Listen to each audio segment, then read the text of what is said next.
Hello and welcome to our latest One Thing 30-minute expert interview for the A Higher Note community. I'm so glad you're here, and thanks for taking some time to meet our guest today.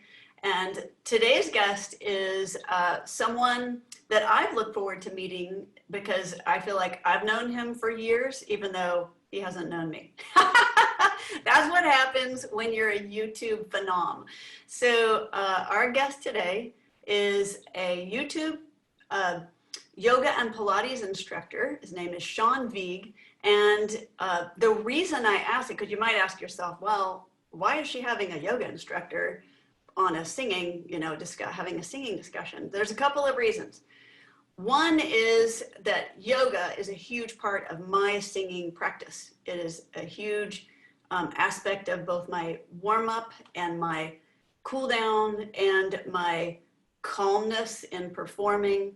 It is indispensable to me for keeping my body in balance and keeping my mind kind of focused and calm.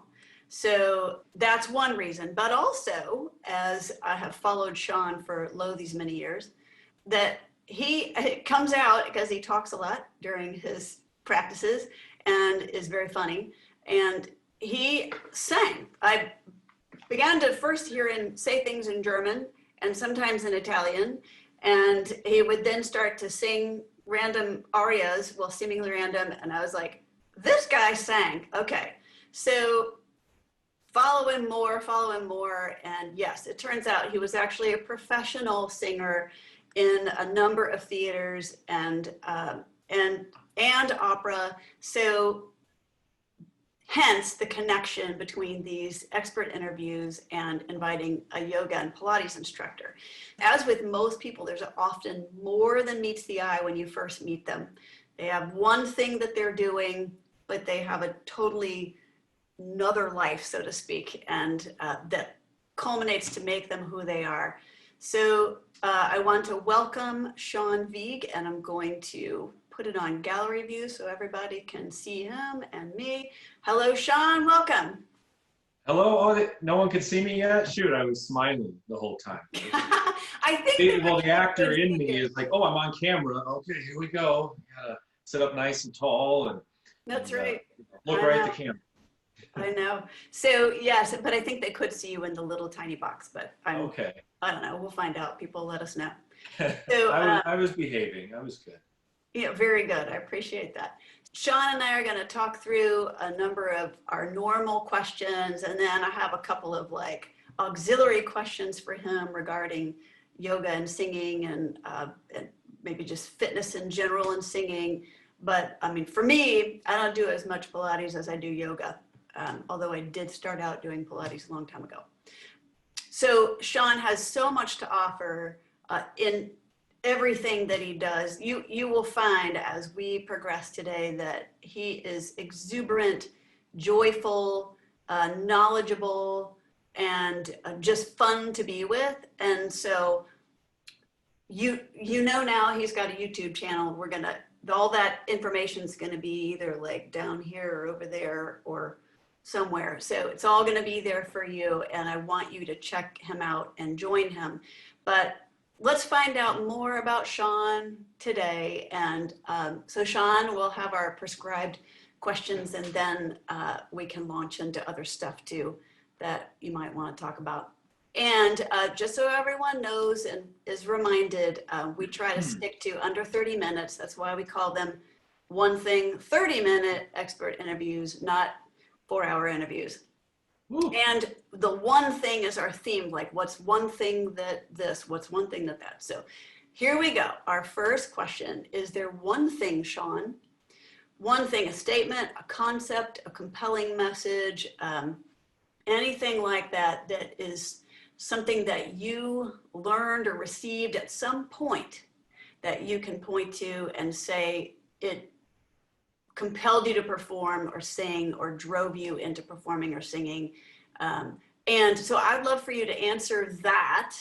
And then also how you kind of made your way into what you're doing now. So that's a lot. You know, these kind of topics too, Natalie. I love these topics: fitness, theater, singing, breathing, and they're overwhelming sometimes. There's so many amazing things to talk about. But I have a really good answer for what you asked about advice that I was given or something that stuck in my head. And this goes back to college when I was in a voice lesson with my voice teacher, Mr. Johnson. And I think we had been studying for about a year, probably singing some Mozart or some music theater. And I remember he said, everything begins with a breath. Everything begins with a breath. And I didn't think much of it at the time. I remember I went to the gym after that because I like to go to the gym also. And all I thought about when I was working out was my breathing. And I had never thought about that before. I was probably about 21, 22 years old. You have a lot of youth energy and stuff going for you. See, I didn't think about the breath that much. Or maybe I just thought about it when I was, quote, singing. And everything begins with a breath. And I started, you know, taking that to the gym and movement and throughout my everyday life. And that was a big one for me. So I owe a lot to Mr. Johnson anyway. He just retired actually from being a voice teacher for many years. I was kind of sad to hear that because you want to think he's going to go on forever because he was so good. And he was so patient with me and patient with my friends. We all loved to sing so much, and we all brought so much stuff to him who wanted to sing, and he was very patient. He was very good with us. And the next question, you said, how did I get started?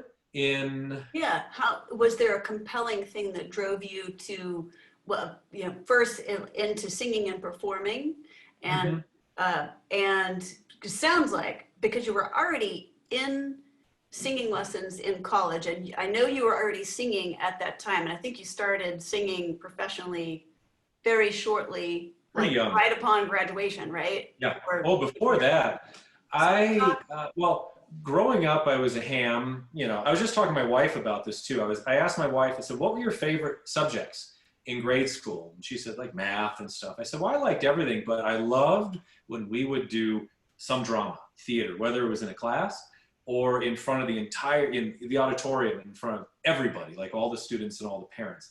I always loved that.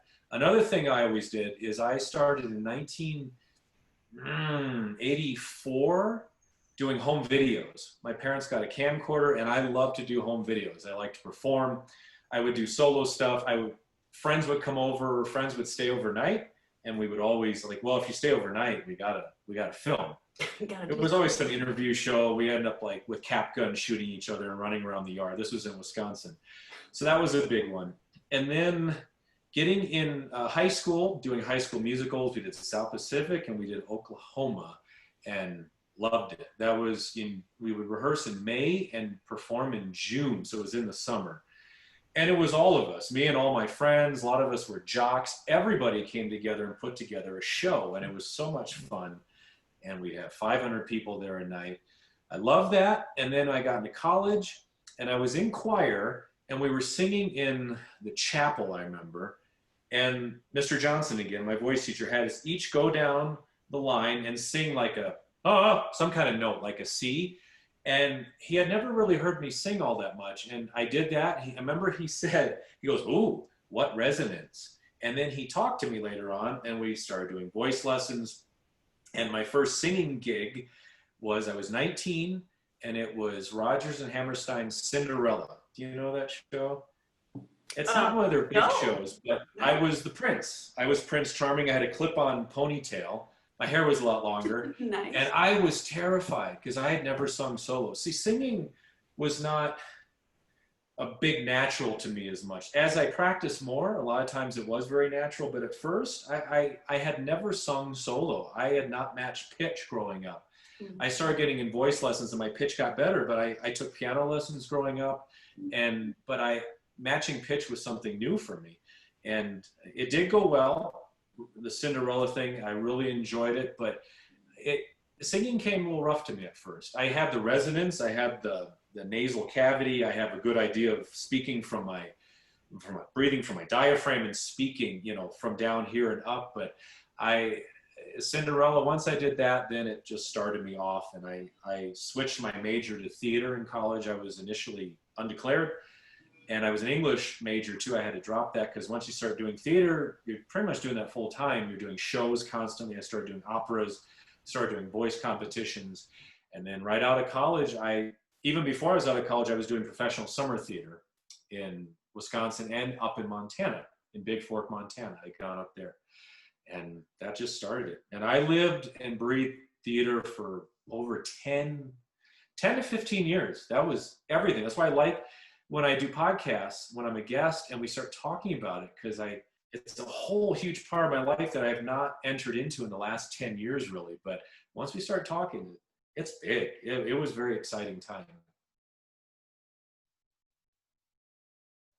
Oh, hello? The sound went up. Can you hear me? Oh, hello. Hi.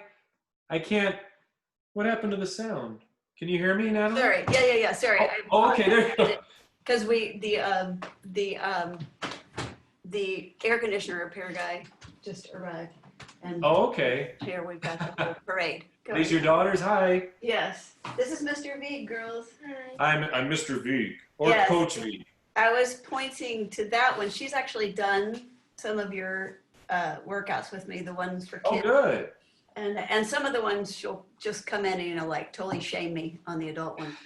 What are they? I finally got a side crow the other day. I was like, come take a picture of me doing side crow. She goes, let me try. I'm like, thinking to myself, don't do that. But we got a picture of it. What are their names? This is Serena. Hi, Serena. And that's Carissa.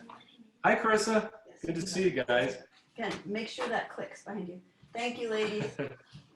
This reminds me when I film and Addie just walks in or something, or it's like you just roll with it. You keep It going. happens. It's like singing. Live, live performances. I've had so many things happen. You just keep going. Yep. You keep going. Just keep rolling. The show must go on. It trains you very well. So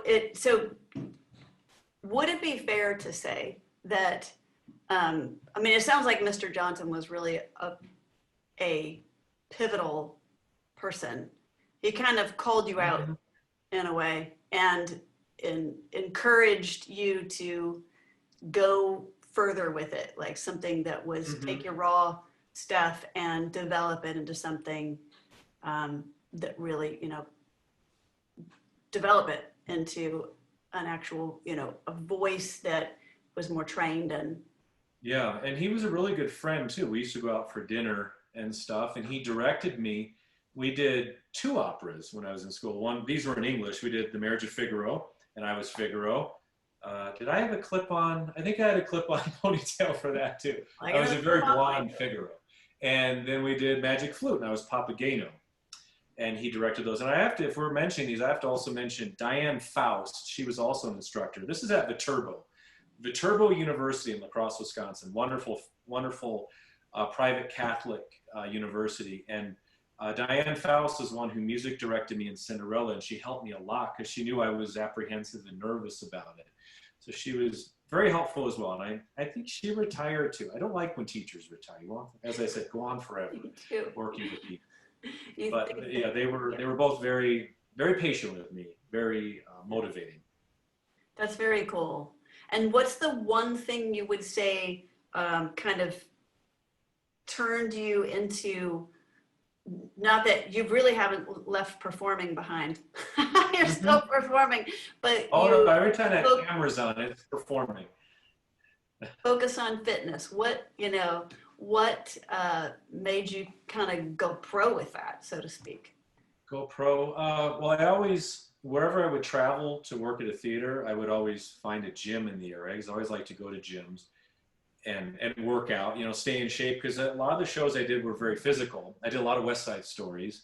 A lot of shows were, at first I was a park and bark kind of guy. I just stand and sing and act, and then I had heavy feet. But if you want to be really marketable, you want to be a triple threat. So I would take dance classes, and you could go to dance calls and do a lot better in New York and Florida, wherever I was going. And wait, what was the question? What was? I ramble sometimes. Is there one thing that kind of compelled you to move into professionally pursuing yoga and Pilates and? One thing is I had been doing theater a long time. I was getting a little burnout.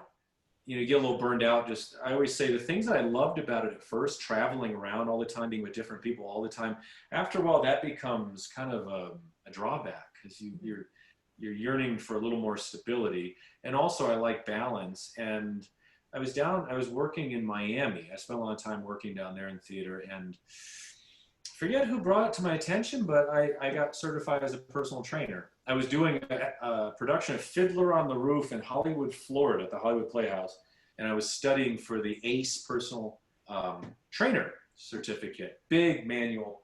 It's actually right over there in my office. My husband and I used to administer those exams. Isn't that funny? Did you? That was like a little side gig we had. Oh, yeah. The old multiple choice. It was tough. Because you got to know that book. You have to know yourself, because they will trick you. And I even had somebody, because I was one of the leads, I think I was always the Russian guy who stole the third Jewish girl away from Tevye, and I would sing on the table, and Fieka, that's his name. And they actually had someone go on for me so I could go down to Miami, because I was in Hollywood, go down to Miami and take the test for ACE. And I did that. And I started personal training. I kind of did theater and personal training. And, long story short, I started taking some Pilates classes and yoga classes. And some of the dance classes I would take, they would add elements of those also. Like, okay, let's do a Pilates warm-up. Let's do a yoga cool down. And I really liked that. I liked how I felt. It felt better than just killing myself with weights all the time. And just started teaching. I was living in Orlando at that time. And the way I am, I'm pretty 110% when I start something. I was the same way in theater. Then I got in fitness. I started teaching all over the place. And my best friend turned me onto a flip camera and a MacBook Pro, and I started filming. And you could say the rest is history, I guess. There were some modifications along the way, but I had no problems going anywhere, setting a tripod down and filming, because of my theater background. And I loved what I was doing. And because of home videos I did. So it was just an extension. And I mentor a lot of people in fitness who want to make the jump to videos, and they have the hardest time, because I say most of people, they never even really get started. They're so paranoid about being on video. Mm-hmm. And I guess I just have a different background and personality. It was never a problem for me. Yeah. So you can't tell someone to relax on camera. It's just hard to do. Yeah. Yes. Well, you can tell them all day long. Say whatever you want. and you don't want anyone to imitate somebody else. It's such a overused slogan in our society, like, oh, just be yourself. A lot of people are like, I don't know what that is.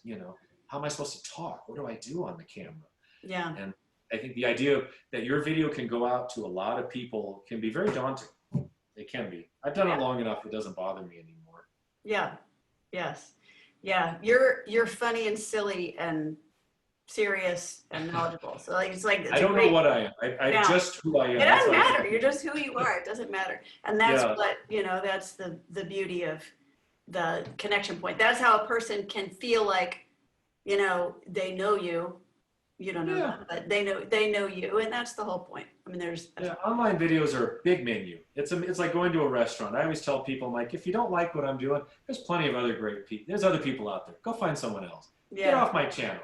I was looking at it is self-selecting, isn't it? I was looking at your YouTube channel page, and you recommend other instructors that I follow. And I was like, I love that. Like when I have students that come to me for voice lessons, if I know that there's a teacher who can teach them better than I can on a certain thing, I don't have any problem. I believe the world is big enough.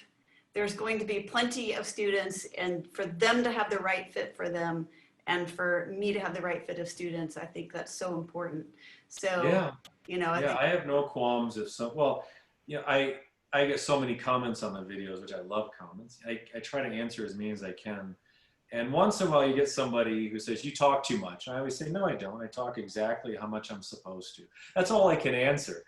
Because if I was with that person in person, I would say, well, what's your framework for making that comment? What are you basing that on? But that's just how I think. And there's a lot of people who don't talk. There's some who do this.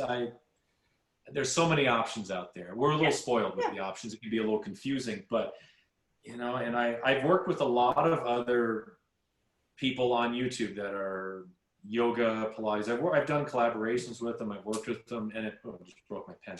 And it's fun because we have you learn a lot from different people, different ways we say things, the way we demonstrate things, the way our minds think in terms of flows and workouts. It's fun. Yes, I bet. So, okay, let's move on to the next one. And I'm going to kind of two-prong this one for you as well.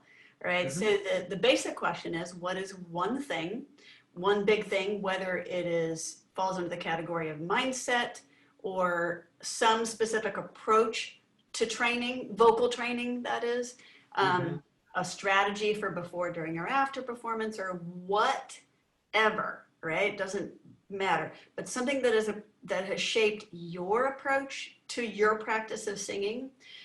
And and we can look at that from your years of performing vocally professionally, and you had to be on top of the game and la da da da da in good shape and all that kind of jazz. But I would say this: what was one of those categories, mindset specific thing that you did to stay on top of yourself? The other way I would ask this question is, knowing now what you know now, like if it's the whole, like, if you knew then what you know now, what would be a go-to thing that you would do now if you were having to perform, nightly, 7 shows a week, or whatever it is, or few shows a week, doesn't matter, like just, or on days when you were very nervous about a performance or something. If you knew then what you know now. So that's kind of a two-pronged question. What was a big thing that affected you back then? And what would you tell your former self if you could? Well, I was extraordinarily disciplined when I did theater. I had friends who could just do whatever throughout the day and just step on stage, they'd be fine. But when I was under contract at a theater, especially if I was doing a demanding role, if I had a lead, a lot of singing, a lot of lines, a lot of dialogue and stuff and blocking, I was, the whole day I was on stage, really. I would get up and I had my own routine for that. I would do vocal warm-ups in the morning. I would probably go for a workout, go for a nice long walk. I would get to the theater early. I was always very disciplined, and I always went through all my lines before I would go on stage. I would always go through every single line, your lyrics in a song too. Go through all of them. And I'm thinking back, because there's just so many times I would just be standing off stage in the darkness, waiting to go into the light.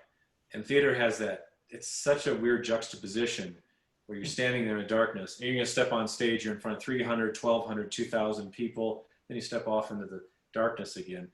That's why a lot of actors go crazy. I worked with a lot of, it's tough to compute that a lot, going off stage and then boom, you're on stage, then off stage. But I would always have warm water with lemon. A lot of these things just become superstitions, don't they? Because they just lock in, like, well, I gotta do this, gotta do that. I love lip trills. Before I do any video, before I teach any live class, I do lip trills.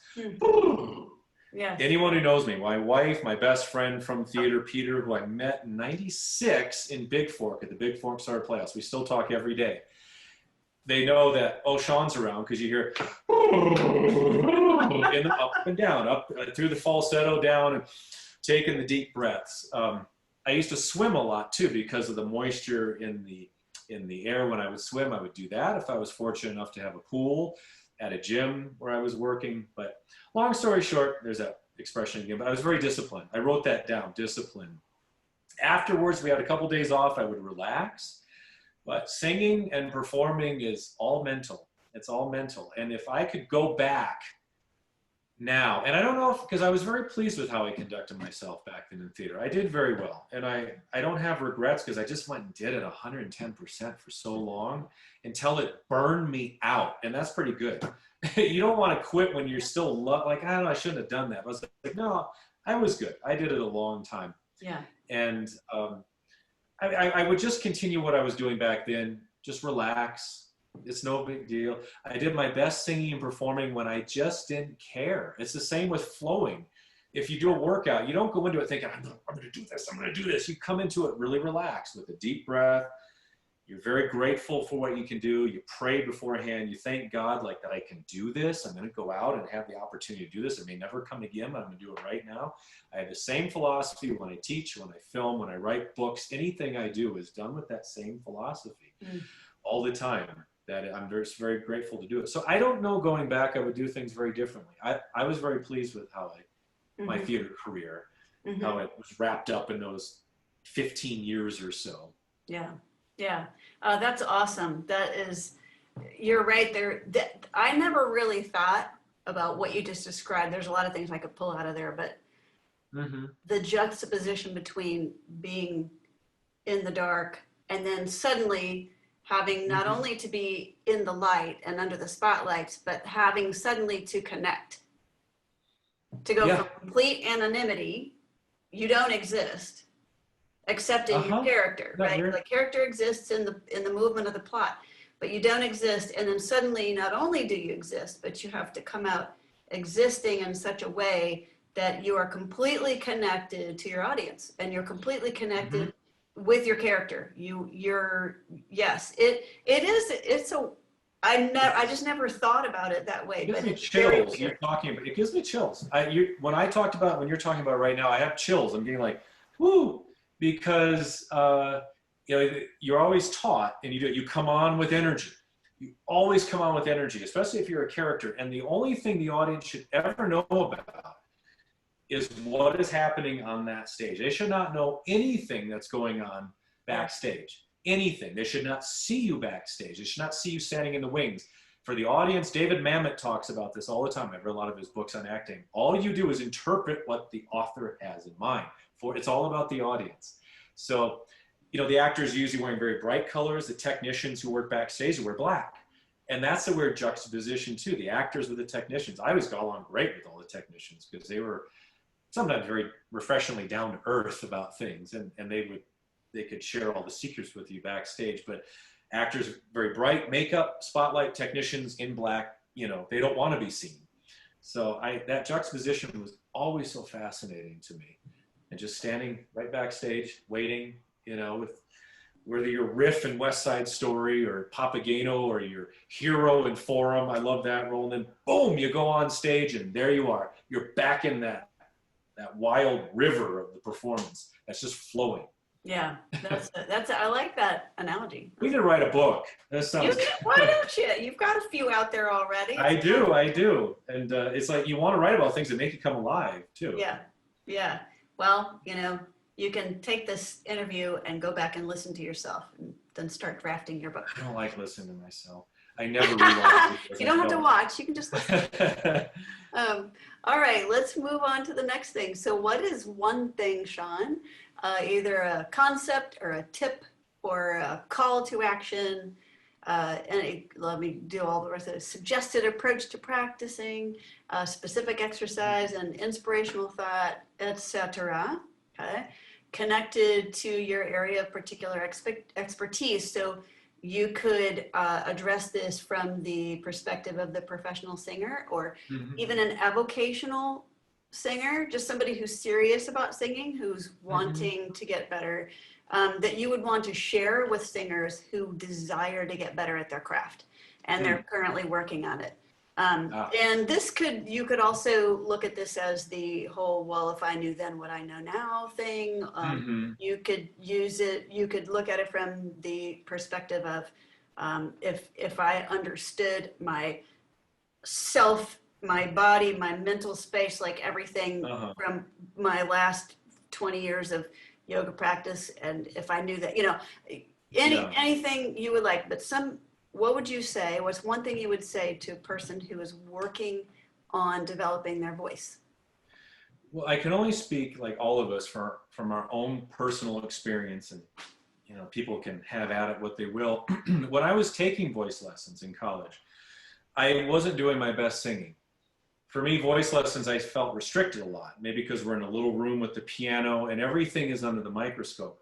What helped me to really open up and realize all the things that Mr. Johnson was talking about and Diane Faust was talking, all the stuff that they're feeding into your brain, was to start performing. That's what opened it up for me, because when I would take on a role and there was a specific vocal range. Let's say, this is a good example. Do you know Forum? If anything happened on the way to Forum, Yeah. Mm-hmm. the show, I played Hero a couple times. First time I did it was at the Riverside Theater in Vero Beach, Florida. Phenomenal theater. It's actually where I got married, in Vero Beach at the Disney Resort. That was a number of years after that. That was a weird combination, getting married, and then I used to work there. But I got cast as Hero, and at first I was a little apprehensive because the vocal range, I think it goes up to a G. I'm a baritone. Okay. Maybe now if I worked with someone else, I'm more of a baritone. I'm not sure, but you know, back in the day, I wanted to emulate Verdi baritones and the Puccini baritones, even though I was too young for that. But I got cast in Form. I didn't accept the part right away because he sings higher, up to a G. I'm like, man, the highest I had sung in college was an F.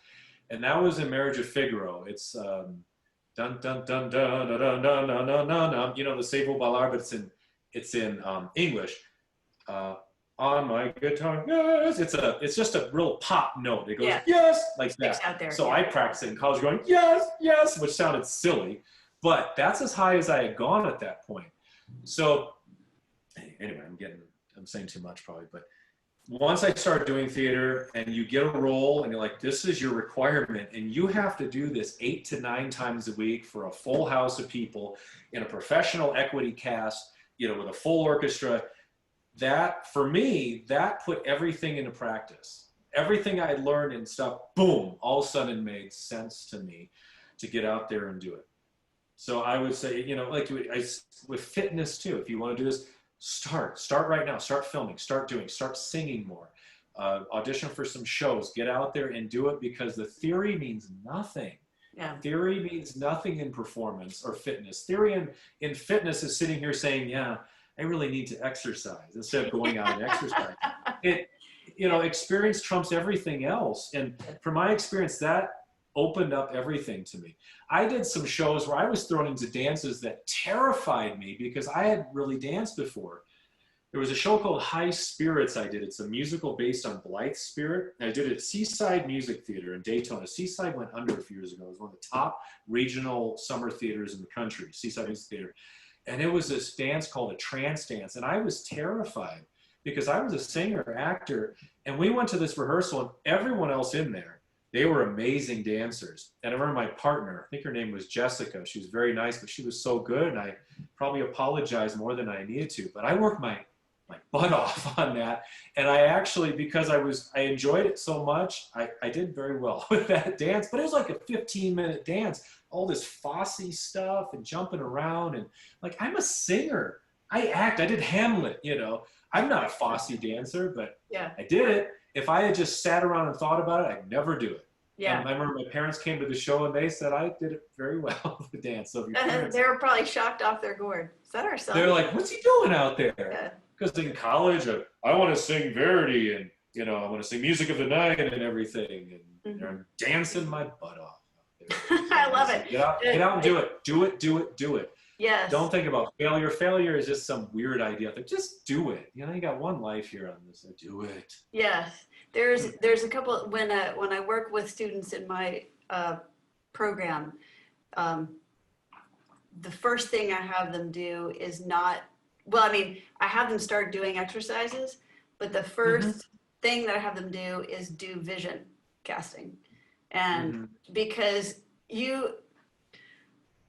nobody loves practicing. Like every singer who's singing regularly appreciates practicing. Yeah. And we have a good working relationship with practicing. Few of us absolutely adore it, like cutting out the time, you know, doing the warm up. Personality thing. Yeah, we all have different personalities for what we have, you know, an aptitude for. Yes, it's true. So what I have people do is ask them, what's your dream? And then develop the goals after that. So I teach them, you know, you really need to have your why. So you can slog through, and performing is the why. But if a person has never performed, they don't know yet that endorphin release. And they don't know that yet, that electric relationship that you have with your audience. They don't. You know, I would say, I'm sorry, Natalie. Uh, you say these things and it's just bam, these little light bulbs keep going Yeah. off. No, what? Yes. What is it? If you're going to do a show, let's take Hero again in Forum. If I just had to stand in front of a microphone and sing Love I Hear, that's one of his big solos. Love I Hear from Forum. You know, for me personally, I feel constricted. But if you're in the context of a show, you're a character and you're moving and you're breathing and you're existing. It takes your mind off the things that may hold you back from singing with, you know, very open throat, open breath, open face. So it was great for me to be in the context of a show, to be able to sing while moving. I think that's why I never have a problem when I film and film like an hour-long power yoga video. I have no problem speaking the whole time I'm moving and stuff, because I've been trained that they go together, and I'm trained to know I need this much breath support to sustain it. So you don't have an instructor, you're watching a Sean Vigue video and he just passes out in the middle of it. Well, he couldn't sustain his breath. What a fool. So I thought of that. It was very, some people might like to do I've done concerts before too, but they always made me more nervous, like vocal competitions. I wanted to move, you know, within the context of a show. That worked better for me to bring out my voice, to bring out the full sound. Yes. That's kind of a personality thing too, though, isn't it? And also a growth thing, because we can grow in that. Some people feel better stationary. And yeah, some people love recitals, doing recitals. Yes, and some people feel like they can't do it stationary. They've got to be, it's got to be kinesthetic. In college, that was the theater majors compared to the music majors. And I spent equal time on both floors because I was a music minor and I did so many shows, but also the theater people wanted to move, if they say, and the music theater people. But the music majors, they're a little more serious. Like, no, we stand, the most we do is put a hand on the piano. On the piano. You know, I remember Bryn Tervel, the great operatic baritone, he like works the entire piano. He like goes back in the nook and he does all these things because he's more of an actor at heart. And I always remember that. I like Bryn Tervel because beautiful singer voice, but he's a very good actor also. And the movement brings out the voice and the voice brings out the movement. Yeah, that's really good. One of the, just as a digression, like one of the things I've learned a lot from is, do you remember, or did you see, I think it's probably still on YouTube, the London cast of Les Mis, and they were doing they did the whole show, but they all did it from a microphone. So there wasn't the staging. Concert version. And blocking. Yeah, it was concert, and the way, you know, I'll never forget, don't remember the actress's name. She's one of the ones who created the roles, but I can probably tell you who it was. What? You could probably tell me who it was. I could probably tell you who it was. Is the Fontaine, and she is singing. She's just got all she had. She didn't move, like hardly at all. It was her face, her comportment, and her voice, but it was absolutely electric. I mean, I was just like, look what she can do just standing still. Yeah. I studied it. That's amazing. I remember that. I watched that over and over. There was a couple concert versions of Les Mis. And I have to mention this, what got me into theater too is in 1991, I'm dating myself, but it's my birthday in a week. And we went to New York, our choir and our band. I was in band then. I don't think I was in choir, but we saw Phantom and we saw Les Mis on Broadway. Blew my whole world apart. Blow the gaskets. It blew me apart. I was in the exact last row at the Imperial Theater and the Majestic Theater for both of them. For Les Mis, that first act of Les Mis is almost 2 hours. I had to pee so bad. Yeah. I couldn't stand it, but the show was so good. You know, Les Mis, every song, it sounds like it's the end of the act. Oh God, there's another hour. But it was so, so true. Like a day or two later, I bought the 2 CD set of the Broadway cast of Les Mis, and I listened to it as we were in New York, in Manhattan. I listened to it on a friend of mine's Discman, you know, to play a disc. And it blew my whole world apart. I remember getting back to West Salem, Wisconsin, a town I loved, thinking, I want to do something in theater. That was a big thing for me. I couldn't explain it at the time. I still can't explain it now, but that energy on the stage, that professionalism, that singing, and they do it every night. Yeah. Every night, every night they do it. Sometimes they do matinees. They throw that out there. It was incredible to me. Yeah.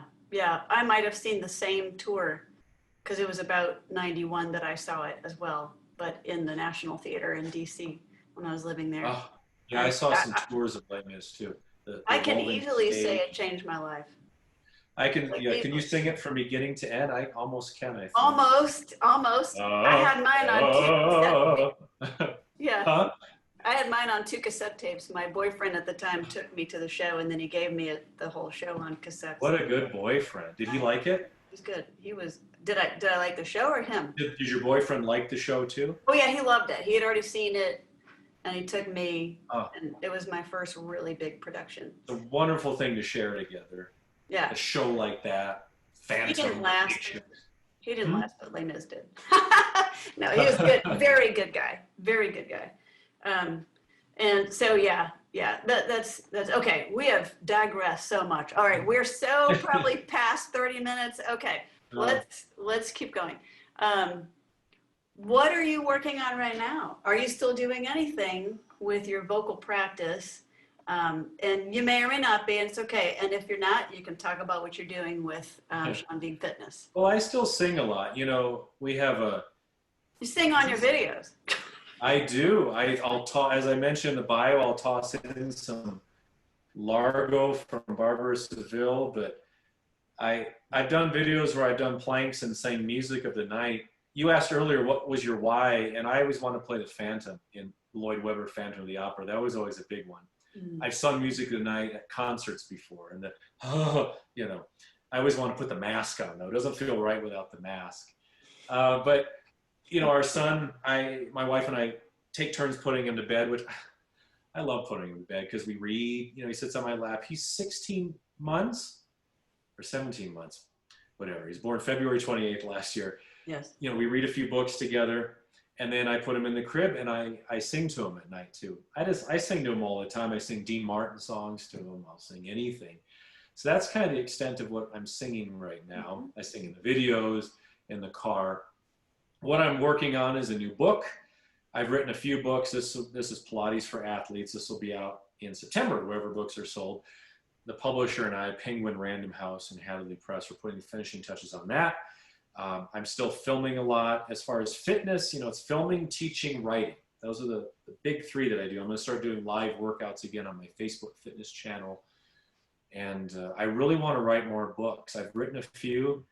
I want to have a bookcase, and I have this vision a lot of just having, and I already have a few paperbacks out, just having a whole bunch. Like if we do this again, Natalie, you'll see my books back there. Right now, they're up there. I like that. And that inspires me to read more and to write more, because the more you read of anything, the better writer you are. Well, the better you are with communicating, which is what I work on too in videos and classes. And I have my own podcast. I just kind of jump-started that. Again, I had a lot of guests on, a lot of fitness people that you've probably followed too. They came on because I'm always very fascinated. There's only a handful of us out here who are kind of crazy enough to do this, do YouTube and do memberships and books and stuff, and actually be fortunate to do very well at it also. And to talk to you, Natalie, about the singing and the breath and everything and performance, how that influences it it's really a godsend. Because I think about it all the time, but a lot of people they might listen to be polite, but they haven't done it, so they don't know. Yeah. So they just like, oh, that's nice, Sean. Okay, well, I plank. So in my live classes, I'll just throw out little stories about theater. I don't know if they're listening, he's talking about singing opera again. Okay. Yeah. There are things that you say that when you're doing a workout, where you draw our attention to the breath, or things like you've said, and I'll spout it up. Flexibility is youth. And I don't know if that's something that you say or you just said. I say it once, a lot. Okay. I say it all the time. But yes, and the breath.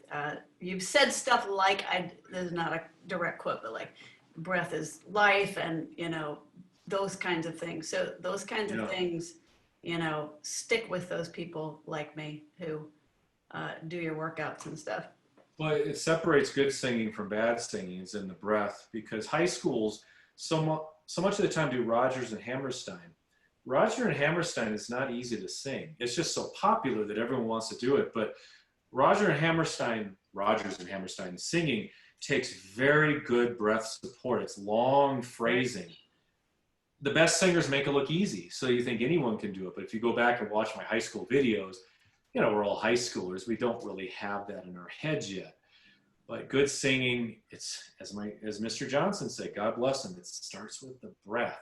But then you have to dig deeper into the breath. What does that mean? You know, you can't just, instructors can just say, well, breathe more. Well, breathe what? Breathe laterally, breathe into the ribs, breathe out, breathe.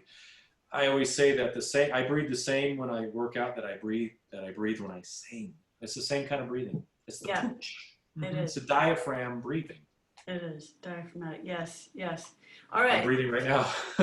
Thankfully, it's good. How can people stay in touch with you?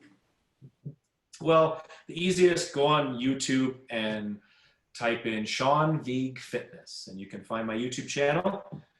I have hundreds of videos on there. I post like once a week on there. You can find me on there and see what I'm up to.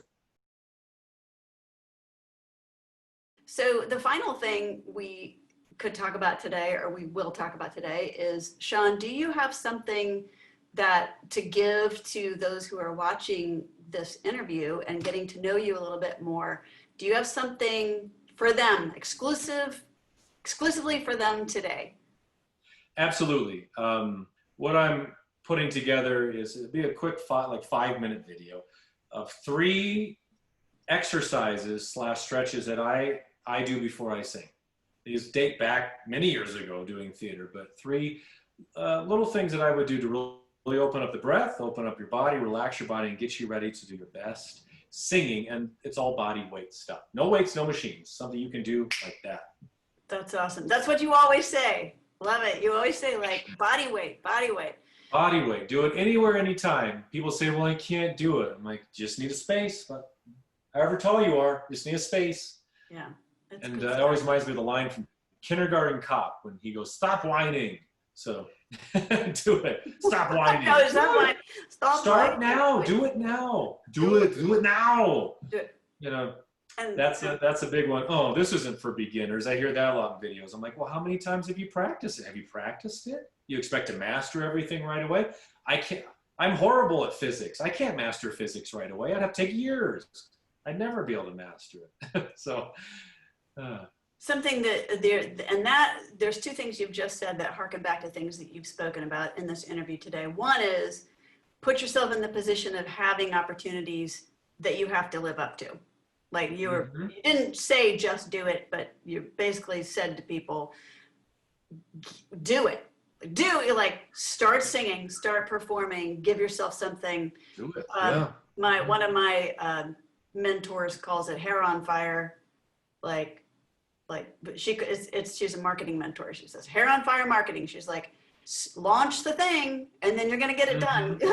And so it's so much the same way with singing. If you will set yourself a goal, and that's what I was talking about too, like setting the vision, then determine the goals you have to, create the goals, and then you have the steps you have to take to meet those goals to get that vision. Do it.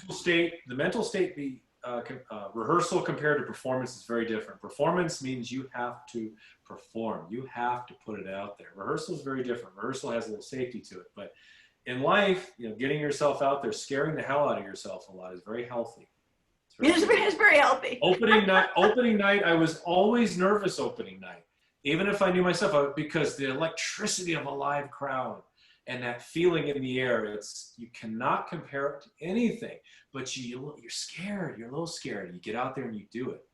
You do it a little better each time. You always improve. You don't want to go the other way, because you're always setting an example for people. People are always watching you, how you carry yourself, how you work with other people, how you interact with other people. People are always watching you. Being a parent now too, very aware of that.